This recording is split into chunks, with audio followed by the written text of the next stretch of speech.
The rain poured down on the bustling city as Leon, a career thief with nimble fingers and a penchant for trouble, found himself in the most unexpected of situations. Hiding in the shadows of a cramped storage unit, Leon held his breath, trying not to attract the attention of the heavy footsteps that had been following him. He hadn't expected his target, a gaudy politician's safe, to have triggered an alarm. When he was just about to open the safe's door, a blaring noise had erupted. Without a choice, he slipped out a side window and rushed to the nearest cover. His luck that night changed when he bumped into Adrian Hale, a sharp-dressed businessman, who happened to be in the same alley. Leon immediately noticed Adrian wasn't here for the rain. His eyes darted nervously, and he clutched a briefcase as if his life depended on it. The businessman hadn't expected company, least of all a scoundrel like Leon, who swiftly picked up on the situation. They had a connection now, two men hiding, both there for reasons they'd rather not discuss. The silence of the alley grew tense.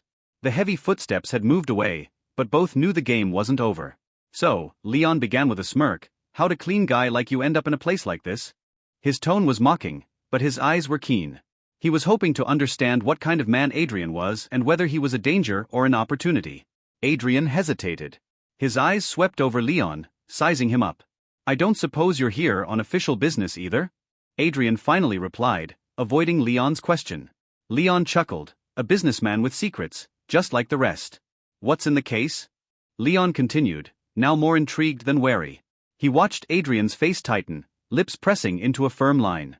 "You're just going to have to trust me when I say it's important," Adrian replied curtly, glancing toward the end of the alley, then back to Leon. "I need a hand and you seem resourceful." Leon didn't respond immediately.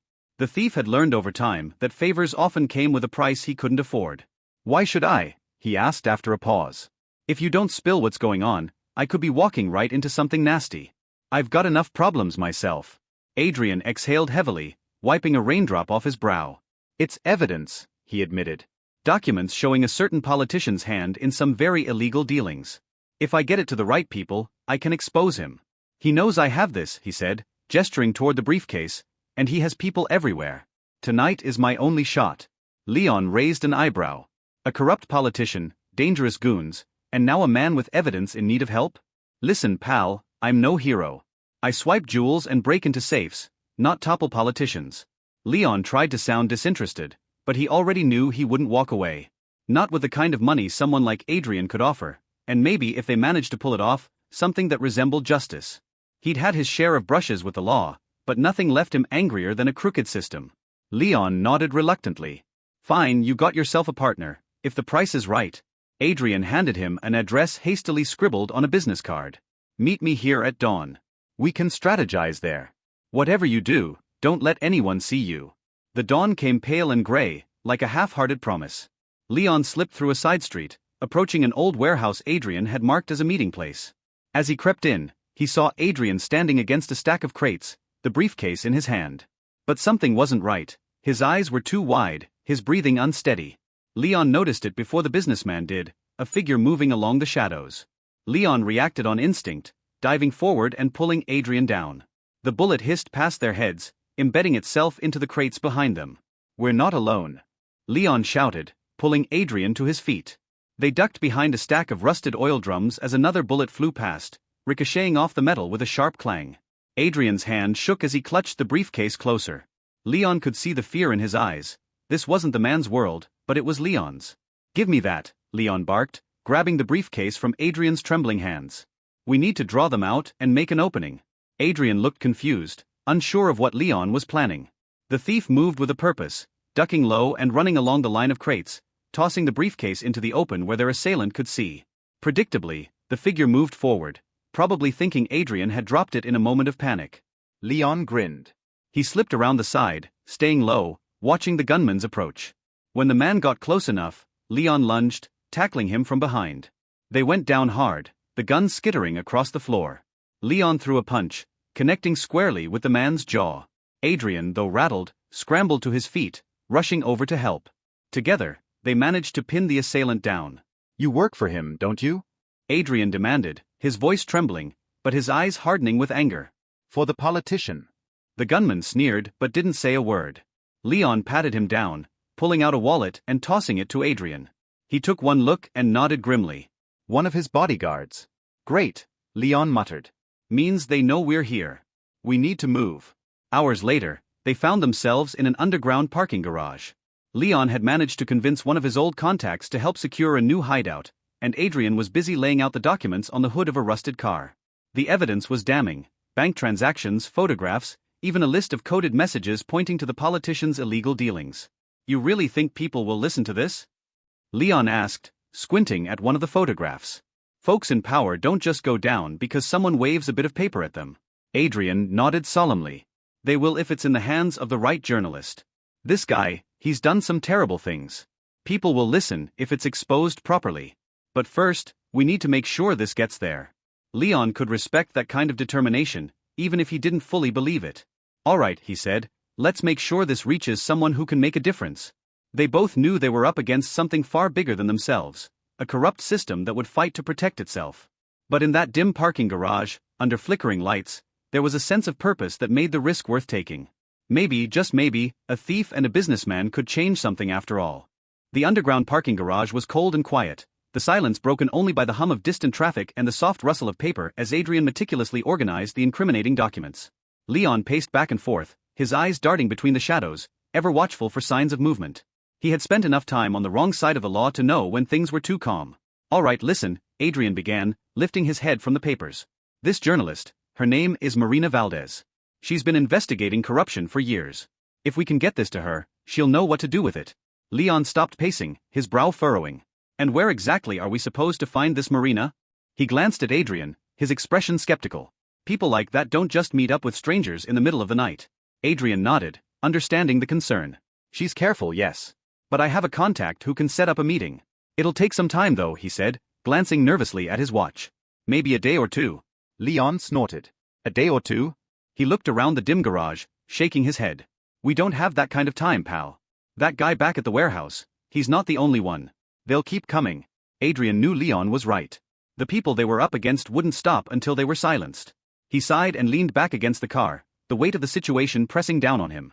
"Then what do you suggest?" he asked, his voice edged with frustration. "I'm not a criminal. I don't know how to disappear." Leon smirked.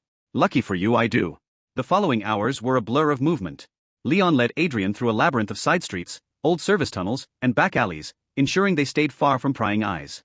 They changed cars twice, both of which Leon had borrowed with the practiced ease of a professional. Adrian had initially protested, but Leon silenced him with a glare. The less they stood out, the better their chances. By evening, they found refuge in a rundown motel at the edge of the city. It was the kind of place where questions weren't asked, where the owners cared only about cash in advance. Leon paid for a room, and they slipped inside without a word. The room was small and smelled faintly of mildew, but it was private, and that was all that mattered. Adrian collapsed onto the bed, exhausted, while Leon set up a makeshift workstation at the room's small table, carefully spreading out the documents once more. "We need to stay ahead of them," Leon said, his eyes scanning the papers. "If we're going to get these to your journalist, we need to know what's in them. We can't afford surprises." Adrian nodded, pushing himself up and moving to the table. "There's a lot here," he said, his voice heavy. "Bank statements, offshore accounts, even surveillance photos of meetings. But the most important thing is this." He pointed to a series of coded messages, the ink smudged from handling. "This is proof of direct orders. It's in code, but I think we can crack it." Leon leaned over, examining the pages. He wasn't an expert in codes, but he recognized patterns, and something about these symbols stood out. "These look like something I've seen before. Like some kind of financial ledger." Adrian's eyes lit up. "Exactly. It's a cipher used in accounting. If we can break it, we'll know exactly who's involved and what they've done." Leon cracked his knuckles. "Then we'd better get started." Hours passed as they worked side by side, the motel room filled with the sound of paper rustling and the click of Adrian's laptop keys. Leon was surprised at how easily they fell into a rhythm, Adrian with his sharp mind for detail, and Leon with his knack for seeing the bigger picture. For once, it felt like they were on equal footing, each man relying on the other. "Got it!" Adrian suddenly exclaimed, his voice filled with triumph. He tapped a key, and the garbled symbols on the screen shifted into recognizable text. "It's a schedule, payments, bribes, meetings. Everything. And look," he pointed to a name, highlighted in red. "That's the politician. He's tied to every single transaction." Leon's eyes narrowed as he read the name. "I know that guy," he muttered. "He's been on the news lately, always talking about cleaning up the streets, making the city safer." He snorted in disgust. "Hypocrite." Adrian's face hardened. "This is it. This is what Marina needs. We can take him down." Leon nodded, but his instincts told him it wouldn't be that easy. "You said you had a contact who could set up a meeting with her. Can you reach them now?" Adrian pulled out his phone, hesitating for a moment before dialing. The line rang twice before a voice answered. Adrian spoke quickly, explaining the situation, the urgency. Leon watched, his eyes shifting to the windows, scanning for movement. He couldn't shake the feeling that they were running out of time. Adrian hung up, turning back to Leon. "They're arranging it," he said, his voice tense. "We have to move tomorrow morning." Leon nodded, pushing himself away from the table. "Good. Get some rest. I'll keep watch." Adrian looked at him, a question in his eyes, but he didn't ask it. Instead, he simply nodded, lying back on the bed, the exhaustion finally catching up to him. Leon sat by the window, his eyes on the street below. He'd spent his life avoiding trouble, staying in the shadows, taking only what he needed to get by. But now, here he was, about to take on a powerful politician with a businessman he barely knew. He shook his head, a wry smile on his lips.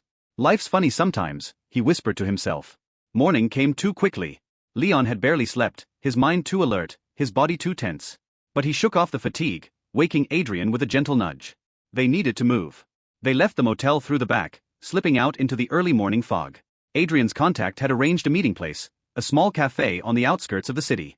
Leon drove them in silence, his eyes scanning every car they passed, every person on the sidewalk. As they approached the cafe, Leon's stomach twisted. Something wasn't right. The place was too quiet, the street too empty. He pulled the car to a stop a block away, turning to Adrian. "Stay here," he ordered. "I'm gonna check it out first." Adrian started to protest, but Leon silenced him with a look. "We can't afford any mistakes," he said, his voice firm. "Stay low." Leon stepped out of the car, slipping into the shadows as he approached the cafe. His eyes scanned the windows, the door, the street. He could feel it, danger, close by. And then he saw them, a group of men, standing just inside the cafe, their eyes scanning the street. They were armed, their posture tense. A trap. Leon's heart pounded as he backed away, turning quickly and heading back to the car. He opened the door, his voice urgent. "It's a setup. We need to go. Now." Adrian's eyes widened in fear, but he didn't hesitate. He slid down in his seat as Leon started the car, pulling away from the curb just as the men in the cafe burst out, their guns raised. Bullets shattered the rear window as Leon swerved, his hands steady on the wheel. He pushed the car harder, weaving through the streets, trying to put as much distance between them and their pursuers as possible. Adrian clutched the briefcase to his chest, his face pale. "What do we do now?" he asked, his voice barely a whisper. Leon didn't answer immediately. He didn't have an answer, not yet. But as he drove, his mind raced, piecing together a plan. They had come too far to turn back now. "We find Marina ourselves," he finally said, his voice hard. "No more middlemen, no more contacts. We take this to her, and we end it." Adrian looked at Leon, seeing the determination in his eyes. He nodded, a spark of hope igniting within him. They were in this together, and they wouldn't stop until the truth was out. No matter the cost. The city skyline blurred as Leon pushed the stolen sedan to its limits, weaving through the morning traffic. Adrian sat in the passenger seat, his knuckles white as he clung to the briefcase that held the key to everything. The evidence that could expose the corrupt politician. The chaos of their escape was still pounding in his ears, but a newfound determination kept him focused. They were running out of options, but this was their last shot. "We'll have to find Marina at her office," Leon said, his voice steady, betraying none of the uncertainty he felt. "She works for the Beacon, right?" Adrian nodded. "She's there most mornings. It's risky, but it might be our best chance." Leon turned sharply, merging onto a highway that led toward the heart of the city. His eyes scanned the mirrors constantly, looking for signs of pursuit. They had eluded the armed men, but they knew the net was closing in. Minutes felt like hours as they approached downtown. The newspaper's office was in a modest building, nothing flashy, just the kind of place where real investigative work happened. Leon parked 2 streets over, in an alley that offered a quick escape route if needed. He turned to Adrian, locking eyes with him. "This is it, Adrian," Leon said, his voice low. "You go in, you find Marina, and you give her everything. I'll stay out here and keep watch. We can't risk you getting caught before she knows what we have." Adrian hesitated for a moment, then nodded. He opened the door, glancing at Leon one last time. "You sure about this? You could just walk away." Leon gave a lopsided grin. "I could. But I guess I want to see how this ends." With that, Adrian slipped out of the car, the briefcase clutched tightly in his hand. He moved quickly down the street, disappearing into the building. Leon watched him go, then turned his attention back to the street, his senses on high alert. Adrian made his way through the newspaper's reception area, his heart pounding in his chest. He asked for Marina, his voice barely steady. The receptionist eyed him with suspicion but picked up the phone, making a quick call. A few minutes later, Marina Valdez appeared, a sharp-eyed woman in her 40s, her expression curious but wary. She looked Adrian up and down, taking in his disheveled appearance. "You said you had something urgent?" she asked, her voice carrying both caution and authority. Adrian nodded, stepping closer and lowering his voice. "I have evidence. Evidence that could take down a very powerful man, a politician. But we don't have much time. They know we're here." Marina's eyes narrowed, and she gestured for him to follow her. She led him through a maze of desks and into a small conference room, closing the door behind them. Adrian set the briefcase on the table, opening it and spreading the documents in front of her. For a moment, Marina said nothing, her eyes scanning the pages, the weight of what she was seeing dawning on her. She looked up at Adrian, her expression serious. "This is real. If what you're saying is true, this could bring down half the city's leadership." She paused. "But you realize the kind of danger you're in, right?" Adrian nodded, the exhaustion and fear clear in his eyes. "That's why I came to you. We need this out in the open, fast. Before they can stop us." Marina studied him for a moment, then nodded, her face set with determination. "All right. I'll make some calls. We'll get this out, and we'll make sure the public knows everything." She paused. "But you need to stay here. If they're after you, it's only going to get worse from here." Adrian hesitated, thinking of Leon waiting outside. "I have someone out there, a friend. I need to let him know." Marina shook her head. "It's too risky. They might be watching. We'll send someone to get him." But Adrian couldn't just leave Leon without a word. He turned, opening the door, and froze. Down the hallway, he saw them, 3 men in suits, moving purposefully toward the reception area. Adrian's heart skipped a beat. They had found them. He slammed the door shut, his voice urgent. "They're here. They found us." Marina's eyes widened. She grabbed her phone, dialing quickly. "We need security now," she barked, her voice steely. Then she looked at Adrian. "Get under the desk. Don't make a sound." Adrian obeyed, his heart pounding as he crouched beneath the table, the weight of the briefcase pressing against his side. He could hear the muffled voices outside, the sound of hurried footsteps approaching. Outside, Leon grew restless. It had been too long. He could feel it, that prickling sense of danger creeping along his spine. Something had gone wrong. He stepped out of the car, moving cautiously toward the newspaper office. As he approached, he spotted the men, familiar faces, the kind of thugs who work for people with too much money and too little conscience. They were heading inside, their expressions grim. Leon didn't hesitate. He rushed to the side of the building, finding a fire escape and scrambling up. He had to reach Adrian before they did. The fire escape led to a narrow window on the second floor. Leon pried it open, slipping inside. He moved quickly, staying low, listening for the sound of voices. He heard a commotion down the hallway, shouting, a door slamming. Leon followed the noise, moving toward the source. He reached the conference room just as one of the thugs kicked open the door, barging inside. Without thinking, Leon charged, grabbing the man from behind and slamming him into the wall. The thug crumpled, and Leon stepped over him, rushing into the room. He saw Adrian, crouched beneath the table, his eyes wide with fear. Marina stood beside him, her face pale but resolute. "Time to go," Leon shouted, grabbing Adrian by the arm and pulling him up. Marina nodded, stepping aside as Leon led Adrian toward the window at the back of the room. "They'll come after you," Marina called after them. "But I'll get this story out. I promise." Leon gave her a quick nod before shoving the window open. He helped Adrian climb out, and they made their way onto the fire escape, the sound of chaos echoing behind them. They didn't stop running until they reached the car. Leon practically shoved Adrian inside, jumping behind the wheel and starting the engine. He pulled away from the curb, his eyes flicking to the mirrors, watching for any sign of pursuit. Adrian slumped in the seat, his breath coming in ragged gasps. "Do you think she'll do it?" he asked, his voice barely audible. Leon glanced at him, then nodded. "She'll do it. People like her, they don't back down." Adrian closed his eyes, the tension slowly draining from his body. They had done it. They had gotten the evidence to someone who could make a difference. It wasn't over, not by a long shot, but they had taken the first step. Leon drove in silence, the city fading behind them. He didn't know where they were going, or what came next. But for the first time in a long time, he felt like he was doing something that mattered. And that, he decided, was enough. Adrian opened his eyes, looking over at Leon. "You saved my life," he said quietly. Leon smirked, shaking his head. "Don't get all sentimental on me, businessman. We're not out of the woods yet." Adrian managed a small smile, the weight of the last few days still heavy on his shoulders. "Still, thank you." Leon didn't respond, his eyes on the road. They drove on, the sun rising ahead of them, a new day dawning. And somewhere, in the heart of the city, the truth was about to come out.